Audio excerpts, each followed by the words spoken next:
Welcome to Let Me Fix This. Enjoy the video. You start by confirming you're using an administrator account. This lets you change protected settings. Once done, close programs that might conflict and pause updates to avoid reboot loops. Now open Start, type Settings, and go to Apps or Control Panels, Programs and Features. You need the Uninstall entry. You do this because uninstallers and Windows Defender interactions can block changes. Make sure to note the Net Protector version shown. This helps pick the right removal method next. You must stop Net Protector services before uninstalling because active processes lock files. Press Windows plus R, Run Services. MSC, find the Net Protector service, right-click and stop it.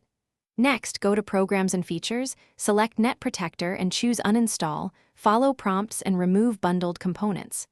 If the uninstaller fails, reboot to safe mode. Hold Shift while selecting Restart, then remove the app there. This prevents service restart during removal and ensures leftover files can be deleted cleanly. After uninstall, you need to remove residual files so the program doesn't interfere later. Manually delete Net Protector folders from program files and app data.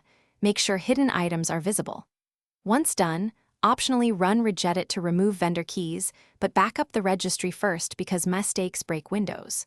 Finally, reboot normally, then run a full Windows Defender scan to confirm no remnants remain.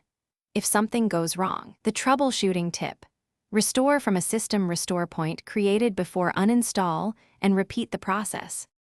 Thanks for watching. If you found this helpful, don't forget to like and subscribe.